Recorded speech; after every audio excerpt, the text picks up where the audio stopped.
Coucou les amis, c'est Mimi, j'espère que vous vous portez bien. Toujours un plaisir de vous retrouver. Aujourd'hui, ce sera autour d'une pâte brisée, une base de beaucoup de recettes sucrées ou salées. Elle se rapproche beaucoup de la pâte sablée et vous allez voir, elle est très facile à réaliser.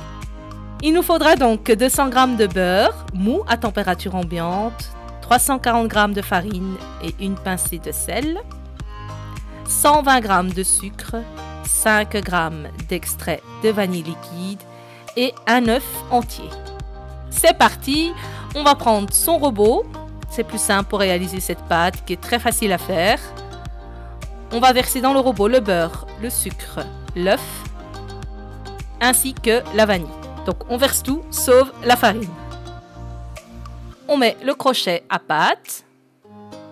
Dans certaines machines, je pense que c'est la feuille, je ne suis pas sûre. On va maintenant, donc une fois que tout est bien mélangé, j'incorpore bien le sel à ma farine et j'ajoute le tout en laissant le robot continuer à tourner. Et on va comme ça petit à petit avoir un mélange comme un sablé au fait, comme une pâte sablée. Voilà, on stoppe et on va finir le reste à la main. Donc voilà, je vais donc fariner mon plan de travail. Je viens vider la cuve. On récupère tout, on ne gaspille rien.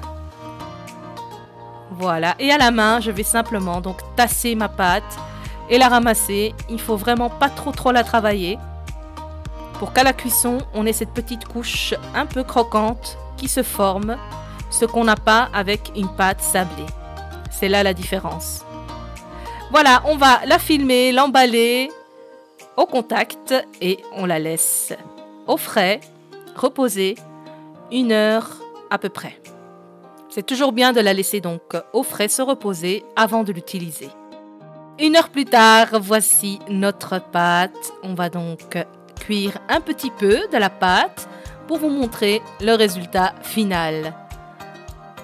J'ai donc 2 moules à tartelettes et je vais simplement mettre la pâte à l'intérieur et à l'aide de mes doigts façonner. Pas besoin de beurrer. Ce sont des moules anti-adhésifs, donc pas besoin de beurrer, on ne rajoute pas de gras. Et puis le beurre de la pâte va donc opérer et permettre de démouler la tartelette. Enfin, la base à tarte, elle est encore vide. On va mettre à cuire à 165 degrés pendant 15 minutes. Et voici donc le résultat final. On voit bien la petite couche croustillante qui s'est formée par le dessus. C'est ça la différence avec une pâte sablée. Donc, la pâte brisée a une petite couche croustillante. Voilà, une petite peau comme ça qui se forme. Voilà, après cuisson, il ne reste plus qu'à les garnir pour faire des quiches, pour faire des tartelettes sucrées, salées, ce que vous voulez. Les amis, j'espère que cette recette vous aura plu. N'oubliez pas de liker, de partager et de vous abonner à Mimi au Pays des Délices. Merci encore pour tous vos commentaires qui me font chaud au cœur. Je les lis et les relis tellement ils me font plaisir. À bientôt pour une nouvelle vidéo. Ciao, ciao!